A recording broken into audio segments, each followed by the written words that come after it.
Olá pessoal, tudo bem com vocês? Meu nome é Natália, eu sou aluna de mestrado aqui no programa de pós-graduação em Biologia Celular Estrutural, que se localiza no Instituto de Biologia da Unicamp. E essa aula de sistema endossômico e lisossômico é referente à disciplina de Biologia Celular. E a professora orientadora dessa aula é a doutora Luciana Bonsoni Lourenço. E eu espero que vocês gostem e entendam o sistema endossômico lisossômico. Vamos lá?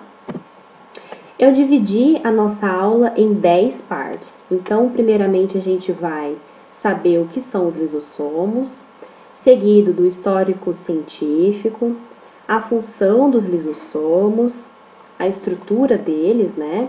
Como que se formam os lisossomos, o reconhecimento das enzimas lisossômicas, a via de degradação também, né? Como que os lisossomos degradam, o que são corpos multivesiculares, o destino das proteínas receptoras e as doenças relacionadas aos lisossomos.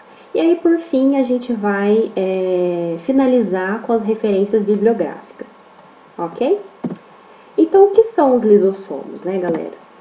Em 1955, um cientista chamado Christian de Duve, ele coloca o nome de lisossomo, que significa corpos líticos, tá? Então, esse trabalho, ele teve o objetivo de designar um novo grupo de partículas citoplasmáticas, né? Que foram identificadas no fígado de rato e caracterizadas essencialmente por várias hidrolases ácidas, né? Posteriormente, depois de muitos trabalhos, a gente pode definir que os lisossomos eles são compartimentos definidos por membranas preenchidas por enzimas hidrolíticas e que vão controlar a digestão intracelular de macromoléculas. Nesse esqueminha que eu montei, dá para saber, né, que dentro dos lisossomos existem diversas enzimas hidrolíticas, por volta de 40 tipos de enzimas, tá? Nessas enzimas, nós temos as proteases, as lipases, as nucleases, as glicosidases, a fosfolipase e as sulfatases. Bom, no histórico científico, nós iremos descobrir que o Christian de Duve, ele foi um cientista, um dos cientistas responsáveis pela descoberta dos lisossomos, né? Esse trabalho aqui, ele descobriu o padrão de distribuição intracelular das enzimas, tá? Hidrolíticas que tinham nos hepatócitos de rato. Esse trabalho foi tão importante que hoje se tornou um clássico, no qual o Christian de Duve ganhou o prêmio Nobel em 1974. Então, eu coloquei alguns trabalhos aqui, mas ele cooperou com muitos artigos científicos. O que vale título de curiosidade é que o Christian de Duve ele trabalhou com mais 4 cientistas que também ganharam o prêmio Nobel. No trabalho de Novikov, no qual o Christian de Duve também participou, tá? Eles tiveram o objetivo de caracterizar os lisossomos. Então, eles pegaram células de hepatócitos, né, de camundongos, e aplicaram no microscópio eletrônico, né, para observar como que eram os lisossomos, como que era a caracterização deles. Então, nessa foto que a gente está vendo, são as primeiras imagens do que seriam os lisossomos. Então, nós podemos observar aqui que os lisossomos ele têm diversas formas e tamanhos, tá? Bom, então, qual que é a função dos lisossomos, né? Os lisossomos, eles realizam a degradação, né, de porções envelhecidas ou danificadas, né? Pode ser, por exemplo, organelas, moléculas, macromoléculas ou até mesmo partículas. Também realizam a digestão de outros elementos, como por exemplo, outras células ou micro-organismos, né? A gente pode colocar aqui como exemplo os neutrófilos e os macrófagos, né? Que eles digerem outras células senescentes ou danificadas.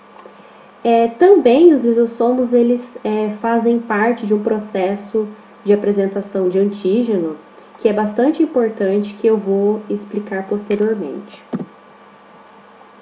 Eu coloquei alguns exemplos aqui na natureza, né, no qual os lisossomos eles fazem parte de processos importantes, que é como, por exemplo, na absorção da cauda de girinos.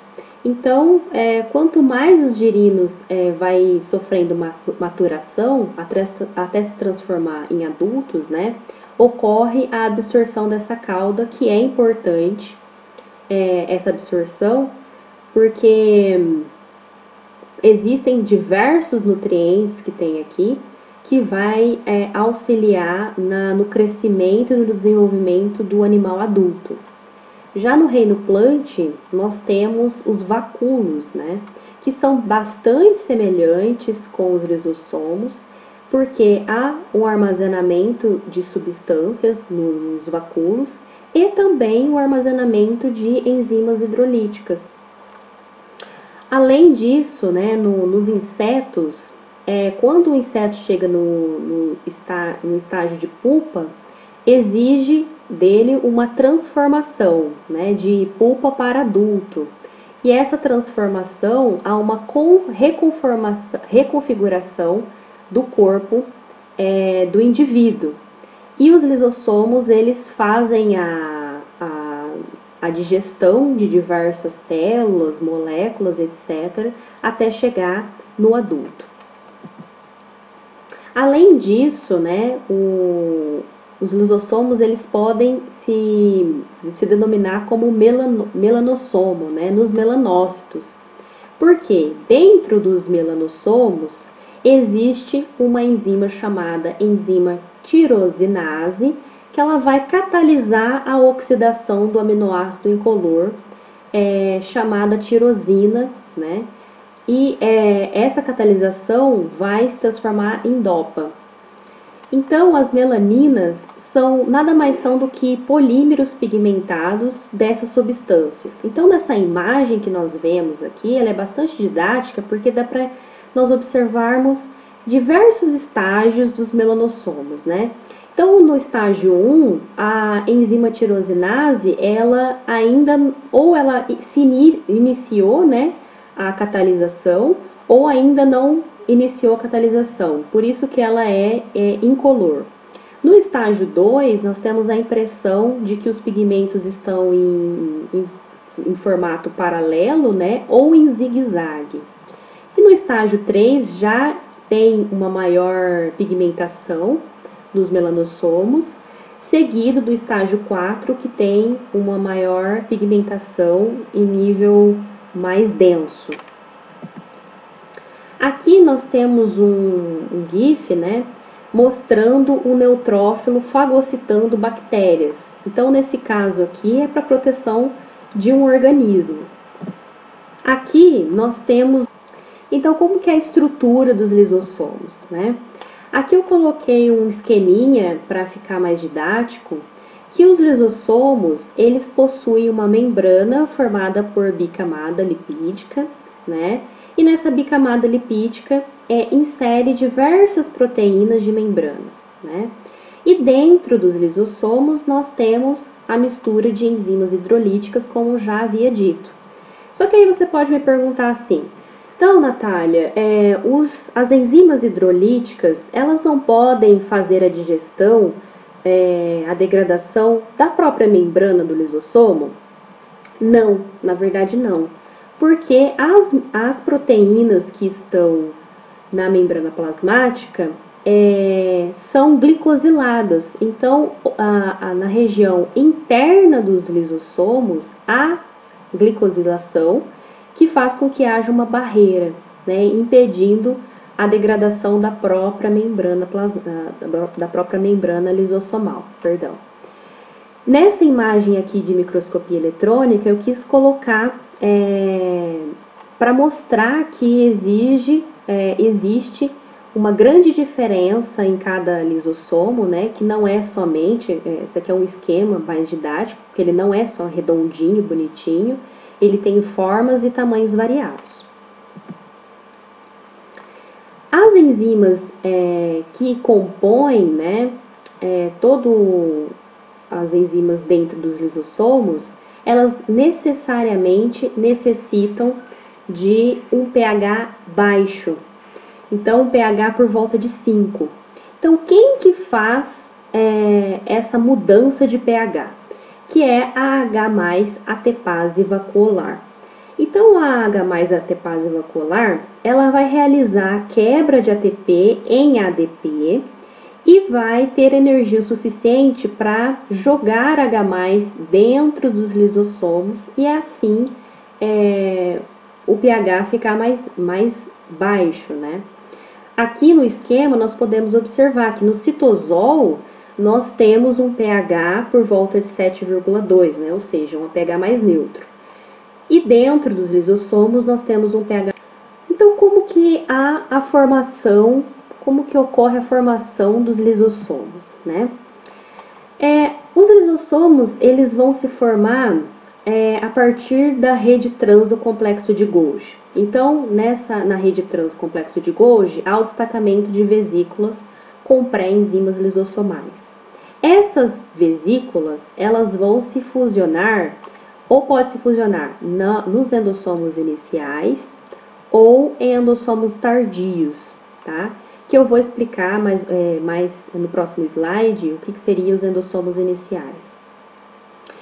Então, com essa fusão, né, vai se transformar em endossomos tardios. Os endossomos tardios também vai fusionar com outros endossomos, tá? Até chegar em endolisossomo, que uma molécula, uma organela, que é uma organela que fica entre o endossomo tardio e o lisossomo. E aí, por fim, vai se maturar o suficiente para se transformar em lisossomo. Todo esse processo, a H+ atepase vacuolar vai estar trabalhando, vai jogar H+ para dentro, né, da organela e fazendo com que o pH fique mais baixo. Então, as enzimas, para elas serem ativadas, né, necessita de uma clivagem de uma região chamada de domínio inibitório extras na região N-terminal. Então, as enzimas, elas possuem esse domínio inibitório, né, que quando o pH ele fica baixo, as enzimas proteolíticas fazem essa clivagem desse domínio inibitório, fazendo com que as enzimas fiquem ativas. Vale salientar também que enzima inativa também pode ser chamado de zimógeno, tá? Então, os zimógenos, eles se localizam nos endossomos iniciais, que tem um pH por volta de 6, por aí. E aí, as enzimas vão ficar ativas tanto em endossomos tardios quanto em endolisossomos, e aí transformando depois em lisossomos, né? A gente também vai entender que os lisossomos, eles têm uma interação enorme entre outras organelas, né? Então, como que é a formação dos endossomos iniciais? Se deriva através da membrana plasmática. Então, através da membrana plasmática, forma-se um endossomo inicial, que para transformar em endossomo tardio, há a fusão de vesículas com pré-enzimas lisossomais. E os endossomos tardios vai transformar em lisossomo.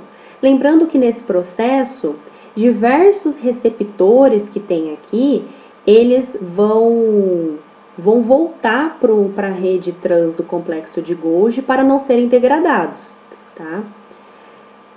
Quando se transforma em lisossomos, ele pode ter dois caminhos, né?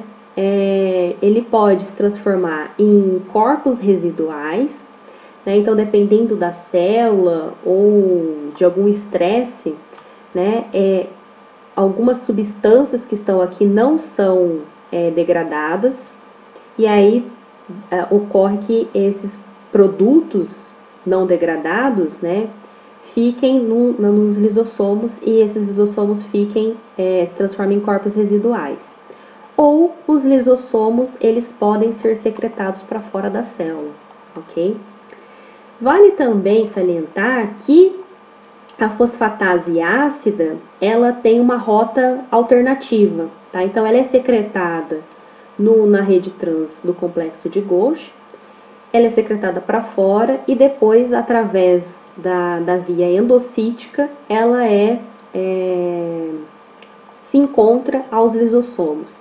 Não se sabe muito bem como é esse processo, do porquê que ocorre isso, mas vale salientar que a fosfatase ácida tem esse processo, né? Então, ela sai por exocitose e volta por endocitose até chegar nos lisossomos. Bom, então, como que as enzimas lisossômicas, elas são reconhecidas através do complexo de Golgi, né?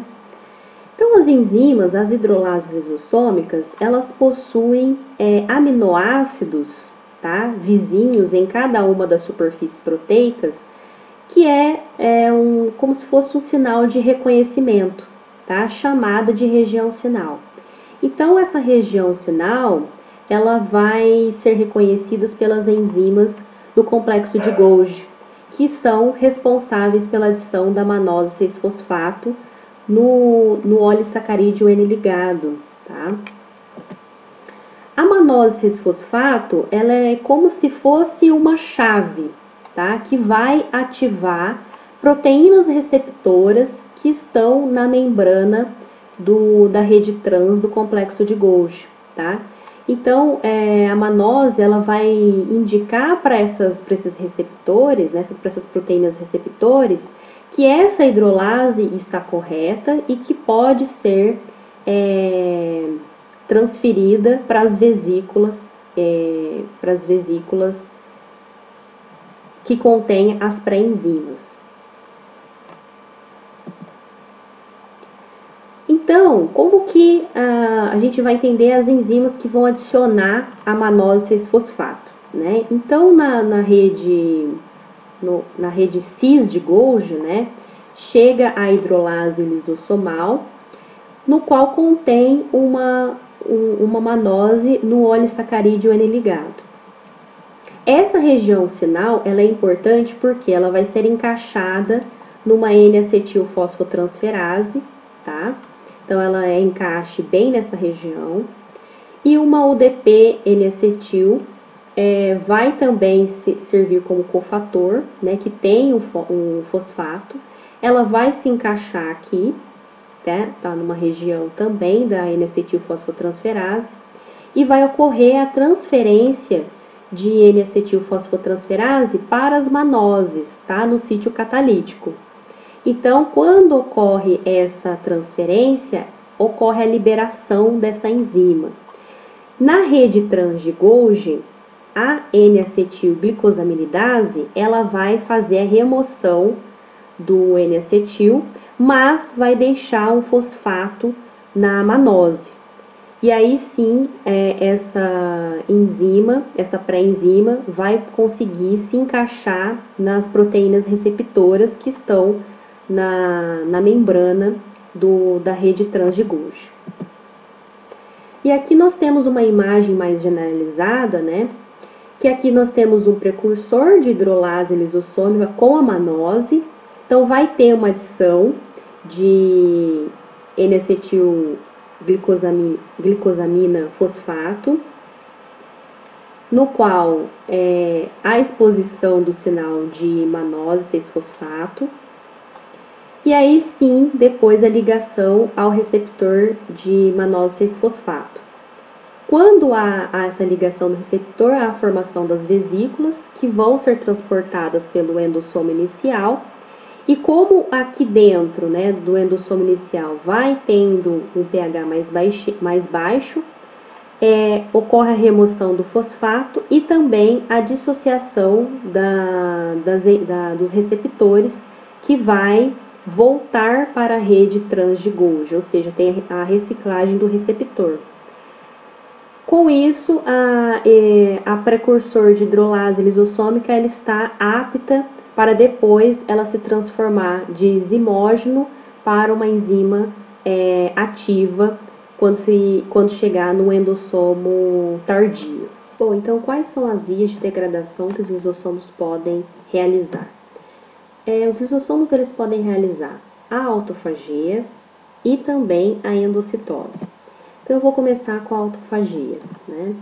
A autofagia nada mais é do que a degradação de componentes da própria célula, que é subdividida em macroautofagia, que não necessita de proteínas para formar um autofagossomo e aí fusionar com os lisossomos, tá? A autofagia mediada por chaperonas, que o próprio nome já diz, né? Ela é mediada por várias chaperonas, e também a microautofagia, que vai ser realizado através do endossomo tardio, que também necessita de chaperonas. Então, eu vou começar falando sobre a macroautofagia. Bom, então a macroautofagia ela é dividida em 4 partes, né? A nucleação e extensão de uma membrana, tá? Delimitante, e uma estrutura de forma crescente que vai engolfar uma porção do citoplasma, tá? E aí, no fechamento, ocorre o fechamento do autofagossomo em um compartimento limitado por membrana dupla, tá? E aí ocorre a fusão do novo compartimento com lisossomos e depois a digestão da membrana interna do autofagossomo e de seu conteúdo. E aí finaliza. Aqui nós temos uma imagem de microscopia eletrônica, né, no qual existe um autofagossomo que vai fagocitar, digerir a mitocôndria e um peroxissomo. Bom, então agora eu vou falar um pouco mais sobre a autofagia mediada por chaperonas, tá? O que acontece, gente? Aqui nós temos uma substância proteica, tá? Que ela vai ser reconhecida pelo complexo de chaperonas chamada HSC70, que vai aqui no citosol, tá? Depois esse complexo vai se encaixar na LAMP2A, no qual esse encaixe vai fazer uma multilização da LAMP2A, que vai translocar essa proteína para dentro do lúmen do lisossomo, que será degradado, tá? Ocorre a dissociação do complexo, tá? E aí a degradação da LAMP2A. Bom, esse tipo de autofagia mediada por chaperonas, eles têm bastante pontos positivos, né?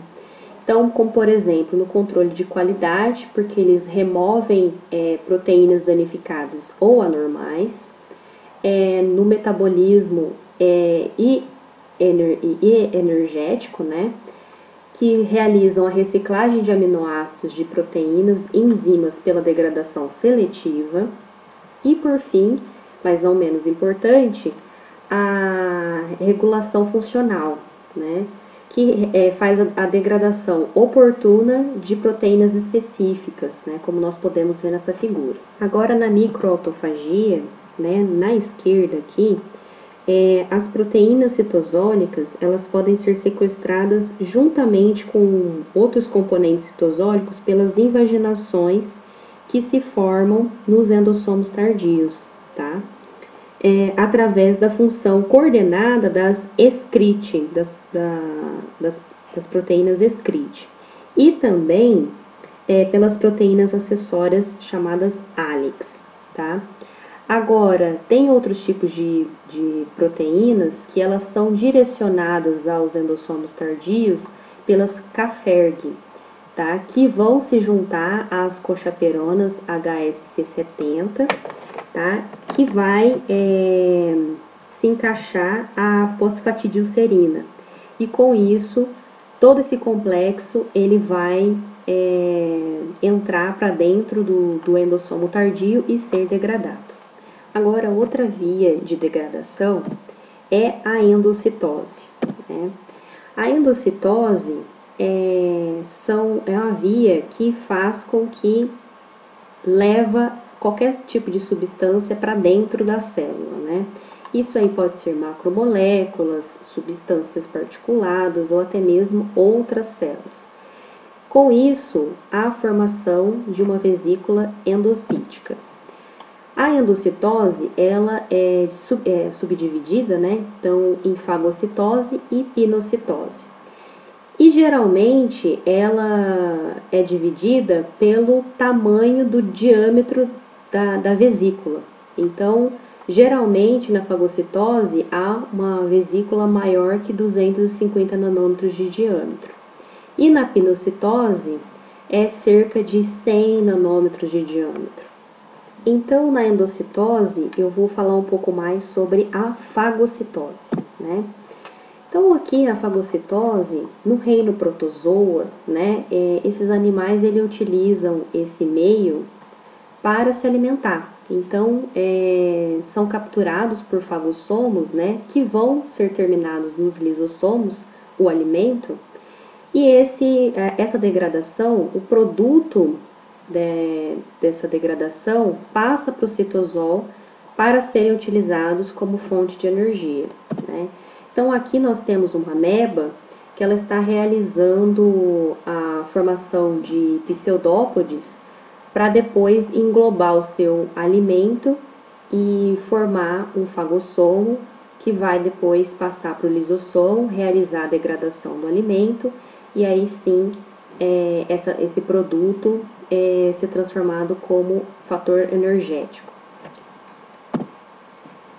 Aqui temos um GIF, né, mostrando que esses animais realizam a fagocitose com bastante frequência para alimentação. Então, a fagocitose, além dos animais, né, como por exemplo no reino protozoa, eles realizam, né, para alimentação, no reino animal, mais especificamente em mamíferos, nós temos células que realizam fagocitose, né, que são chamadas de fagócitos profissionais. Os fagócitos profissionais, eles podem ser tanto macrófagos quanto neutrófilos, que têm o objetivo de defender o organismo contra a infecção pela ingestão de micro-organismos invasores. No caso do macrófago, ele também fagocita células senescentes. Um título de curiosidade também, em termos quantitativos, os macrófagos eles podem fagocitar mais de 10 elevado a 11 células vermelhas senescentes em cada pessoa todos os dias. Aqui nessa imagem de microscopia eletrônica, nós temos um macrófago, né, começando a fagocitar um antígeno e nessa célula, nessa seta, aliás, né, em vermelho, é o começo de um pseudópode. E aqui é um neutrófilo em busca de algum tipo de micro-organismo invasor, né, que ele vai realizar a fagocitose para proteção do organismo. Para que aconteça a fagocitose, necessita de uma ativação de receptores. Essa ativação de receptores é capaz de transmitir sinais para o interior celular e iniciar a resposta. Então, nós temos aqui uma partícula do alimento, né, por exemplo, que vai se juntar aqui vai se ligar, aliás, né, aos receptores que se localizam na membrana. Esses receptores vão começar a transformar em um fagossomo. Então, há vários tipos de receptores de superfície, tá, que são especializados e que estão funcionalmente ligados a maquinaria fagocítica da célula. Então, existem diversos tipos de receptores. E esses receptores, eles podem se ligar tanto em componentes de complemento, polissacarídeos, células mortas. No caso de células mortas, as células que estão morrendo ou que já morreram, né, elas perdem fosfolipídios. E essa perda de fosfolipídios expõe a fosfatidilcerina, que a fosfatidilcerina ela está na região interna da membrana. Então, quando ocorre essa exposição da fosfatidilcerina, né, ela indica que é necessário a fagocitose da célula. Mas aí você pode me falar, mas então o macrófago ele pode digerir qualquer coisa? Partículas inanimadas ele digere, então pode digerir vidro, qualquer coisa que é um corpo estranho, né? Só que células vivas o macrófago ele não fagocita. Por quê? Nas células vivas, elas emitem receptores que dizem ao macrófago que ela não é para ser fagocitada. Então, é tipo um sinal não me coma, né? Bom, então, os melhores receptores são considerados anticorpos, né? Então, os anticorpos, eles têm a região Fab e a região FC. A região Fab vai se ligar ao epítopo do antígeno. Pode ser uma bactéria, qualquer corpo estranho, né? E a região FC vai se ligar aos receptores. Nesse caso aqui, nós temos a neutralização, né, dos epítopos, e a região FC vai se ligar aos receptores que induz a estender pseudópodes e que vai engolfar a partícula, e aí sim essa partícula se funde nas extremidades para formar um fagossomo. Para que isso aconteça, a actina ela é despolimerizada, tá? O que contribui para remodelar a rede de actina, auxiliando a direcionar a invaginação do fagossomo em formação. Só que para que isso aconteça, responde a um acúmulo de fosfoinosídeos específicos na membrana do fagossomo em formação. Então, a PI3 sinase, ela vai fazer com que haja esse acúmulo e aí sim a formação de um fagossomo. Então, gente, na endocitose, nós também temos a pinocitose, como eu já havia falado, né? Na pinocitose, existe uma grande taxa de membrana plasmática internalizada. Para vocês terem noção, né, em fibroblasto, por exemplo, 1% da membrana plasmática ela é internalizada por minuto. E o macrófago, 25% da membrana plasmática ela é internalizada em 1 hora, né? Então é bastante. Então, só que esse ciclo endocítico, ele tem que ser balanceado, né, por um ciclo também exocítico. Então, se há uma grande taxa de membrana internalizada, há uma grande taxa de membrana externalizada, né, que volta para a membrana plasmática. A pinocitose, ela pode acontecer tanto com fossas com clatrina ou através de calvéolos, tá? E aí, na pinocitose com fossas com clatrina, ela acontece com endocitose mediada por clatrina, que promove a entrada de partículas. Já a endocitose mediada por calvéolos, nós chamamos de endocitose de fase fluida, que promove a entrada de substâncias dissolvidas no fluido extracelular. Bom, então a gente vai aprender um pouco mais sobre a pinocitose, né?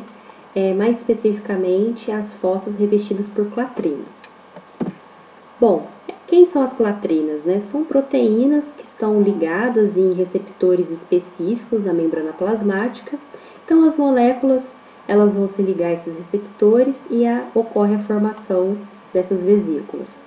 É uma proteína importante também para a formação dessas vesículas, é a dinamina, que vai romper essa vesícula da membrana plasmática. Logo que ocorre a formação da vesícula, ocorre que as clatrinas vão se soltar das vesículas, e aí a vesícula tem vários destinos, né? Então, aqui é uma foto de microscopia eletrônica, né, mostrando como que forma uma vesícula de clatrina.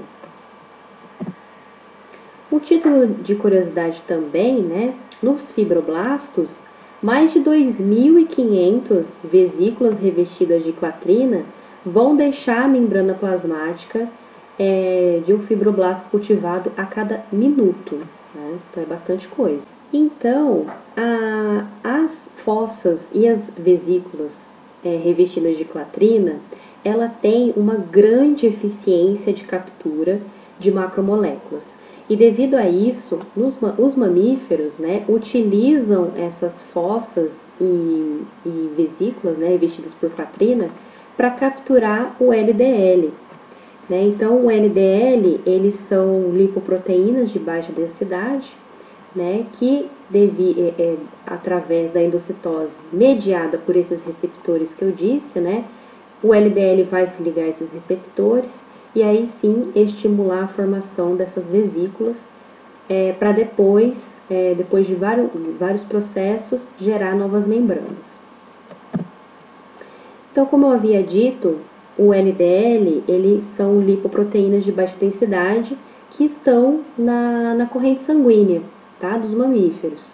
Então, ele é composto, né, por moléculas de colesterol, uma monocamada fosfolipídica, uma molécula de colesterol éster, né, e uma protusão superficial da molécula proteica. Então, uma vez que as fossas revestidas por clatrina, né, destacam-se, qualquer partícula de LDL ligada aos seus receptores, né, de LDL, rapidamente serão internalizadas nas vesículas revestidas, né? Então, após perderem os seus revestimentos de clatrina, as vesículas entregam os seus conteúdos para os endossomos iniciais, nos quais estão localizados próximos à periferia da célula. Então, quando as LDLs e os seus receptores encontram um pH baixo dos endossomos, elas serão liberadas dos seus receptores e aí serão entregues aos lisossomos por meio dos endossomos tardios, né? E aí nos lisossomos, o colesterol ésteres das partículas de LDL serão assim hidrolizados em colesterol livre, no qual estará disponível para a célula, né, para a síntese de novas membranas. Quando ocorre a grande quantidade de colesterol livre, as células, né, realizam a diminuição da produção de colesterol e síntese das proteínas receptoras de LDL, o que faz com que haja o interrompimento da fabricação e da importação de colesterol.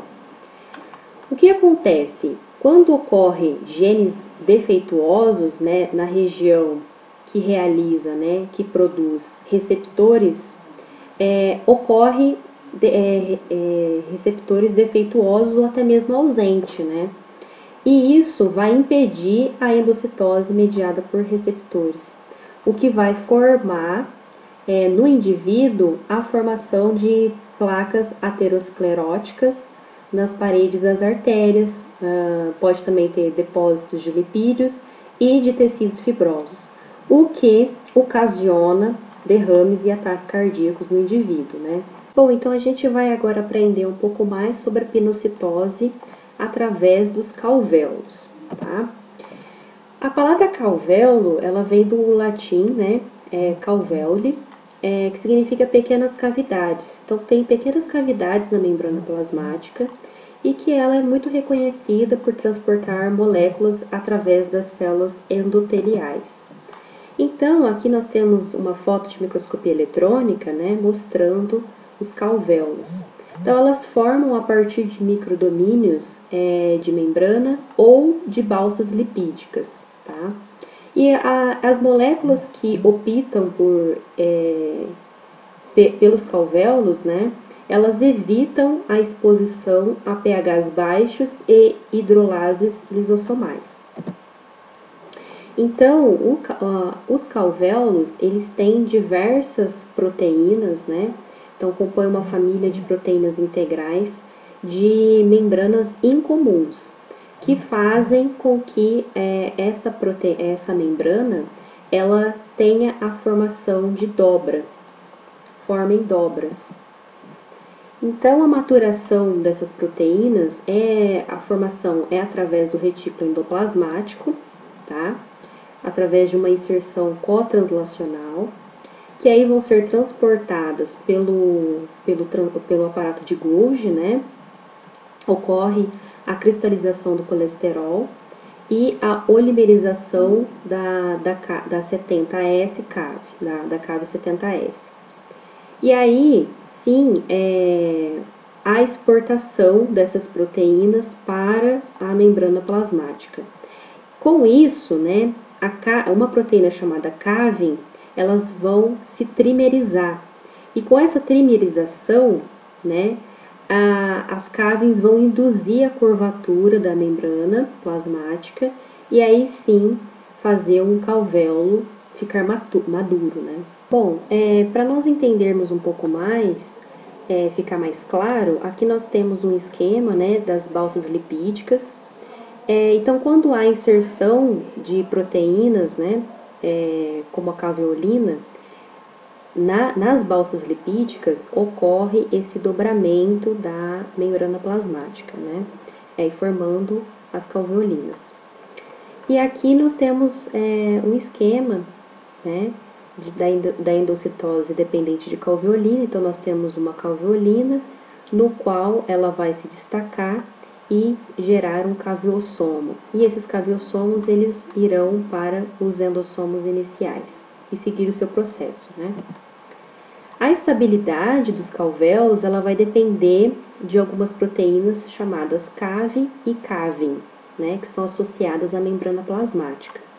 Então, aqui nós temos um calvéolo maduro, né?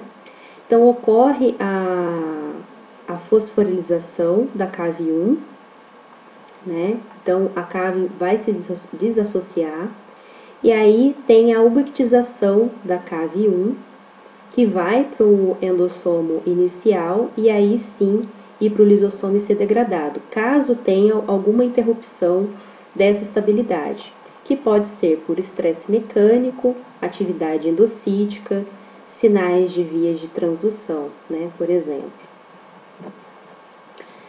Uma outra curiosidade é que alguns vírus, né, de animais, como a SV40 e o papiloma vírus, que é causador de verrugas, eles também entram nas vesículas, né, nas células, perdão, em vesículas derivadas de calvéolos, né. Então, o que seria esses corpos multivesiculares, né? Então, quando aqui nós temos um endossomo inicial, né, que já está dentro da célula, né? Ele é movido através de microtúbulos, né? Então, esses endossomos iniciais, eles vão aderir com várias membranas invaginadas. Então, essas membranas invaginadas vão entrar dentro dos endossomos iniciais, transformando em corpos multivesiculares. Esses endossomos depois vão partir para endossomos tardios e, por fim, lisossomos, né? Fazendo a degradação desses corpos multivesiculares. O que tem nesses corpos, né? Eles carregam diversas proteínas de membrana endocitadas que serão degradadas, tá bom? Aqui temos uma imagem de microscopia eletrônica, no qual nós podemos conseguir observar, né, vários corpos multivesiculares nos endossomos. Então, as proteínas que vão ser degradadas, né, que estão, né, nas membranas invaginadas e que vão fusionar nos endossomos, elas vão necessitar de uma marcação, que é a marcação com ubiquitina. Então, a ubiquitina vai se ligar a esses receptores, essas proteínas, tá? Indicando que ela necessita ser degradada, né? Então, ela vai formar esses corpos multivesiculares junto com esses receptores. E isso faz com que elas tenham uma forma de guia, né? Então, vai guiar essas proteínas para dentro das vesículas. Uma vez que as proteínas, né, são entregues à membrana endossômica, as ubiquitinas, elas são reconhecidas novamente, e aí, dessa vez, por uma série de complexos proteicos, né, chamados de SCRIT0, SCRIT1, SCRIT2 e a SCRIT3, né, nos quais vão se ligar sequencialmente e vai conduzir a carga ubiquitinizada de um complexo para o outro, tá? E, por fim, vai mediar o processo de classificação dentro das vesículas internas dos corpos multivesiculares, tá? Então, vale salientar também que a PI3P, né, ela está aqui para fazer o processo de estabilidade da SCRIT0, né? E aí a PI-sinase, ela vai adicionar um grupo fosfato, né, que vai modificar, transformando em PI3,5P2 para SCRIT3, né? E a ATP vai retirar essas proteínas aqui, fazendo com que haja os corpos vesiculares, tá? Em título de curiosidade também, né? O HIV, o vírus HIV, né? O Ebola e entre outros vírus envelopados, eles utilizam a mesma maquinaria de SCRIT para formar, né, os corpos multivesiculares e poder brotar da membrana plasmática para o espaço extracelular. Quais são os destinos, né, das proteínas receptoras? Então, vai depender muito de qual proteína receptora. Então, tem 3 destinos, né? Então, as proteínas receptoras, elas podem ser recicladas, né? Então, elas fazem o papel, né, de endocitose e tudo, e depois elas voltam a serem recicladas, voltam aonde elas estavam localizadas. Ou elas podem ir para transcitose, né? Então, aqui nós temos um domínio de uma célula, dependendo da célula também, nós temos um domínio de uma célula que a proteína receptora estava nesse local, ela vai ser migrada, né, vai ser transferida para outro domínio, né?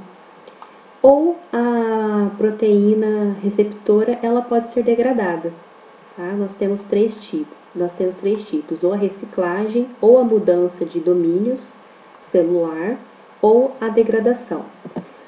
Um exemplo que a gente estudou agora, né, são os receptores de LDL, no qual eles optam pela via de reciclagem, né? Então, esses receptores, eles são recicláveis. Então, quando eles fazem a função de transferir o LDL para o endossoma inicial, ocorre o brotamento de vesículas de transporte que fazem o retorno dessas vesículas para a membrana plasmática. E assim a gente finaliza com as doenças relacionadas aos lisossomos, né? Então, as doenças, elas apresentam efeitos cumulativos e podem resultar na degeneração dos tecidos, podendo levar a óbito, infelizmente, né? Então, ela pode ir para o caminho, né, genético ou adquirido, né? Um exemplo é a doença de Gaucher, né, que tem um caráter genético, no qual há ausência das enzimas lisossomais, né? E, infelizmente, o acúmulo de esfingolipídios nos leucócitos. E, dependendo da doença, do tipo da doença de Gaucher, tem terapias enzimáticas que podem ser resolvidas, né? Já na doença de inclusão, ela tem um caráter genético recessivo, que ela afeta a N-acetilglicosamina fosfotransferase, né? E com isso gera o acúmulo de hidrolases no citoplasma e de produtos destinados à digestão. E geralmente esses indivíduos morrem jovens.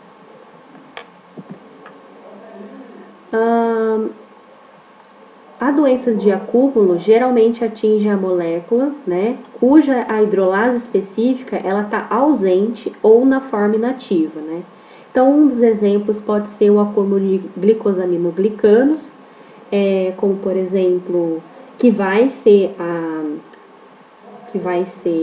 acumulado na urina, nas células ou até mesmo nos espaços pericelulares. Ou também nós temos o rompimento da própria organela, né, como é no caso da silicose ou gota, né, que acumula cristais de urato de sódio, né, e que muitas vezes gera muitas dores para o paciente. Além disso, caso há a ingestão da família da Arace, né, elas são plantas que têm um grande acúmulo de cristais de oxalato de cálcio, que também gera o rompimento dos lisossomos. Bom, pessoal, e também tem a febre reumática, que a bactéria Streptococcus pyogenes, né, ela faz a digestão dos lisossomos, né. Além disso, a artrite reumática, ela faz com que a cartilagem seja degradada por proteases ácidas lisossomais, que elas são liberadas na matriz, tá? Temos a tuberculose e a psitacose, né, que vai inibir a fusão do endossomo com as vesículas que contêm as enzimas lisossomais. E determinados vírus vão utilizar o arsenal enzimático para digerir os elementos do capsídeo e também transferir o seu material genético para o citoplasma. Bom, essas são as referências bibliográficas da nossa aula que eu utilizei. E eu espero que vocês tenham entendido, gostado da aula. E alguma dúvida, me escrevam.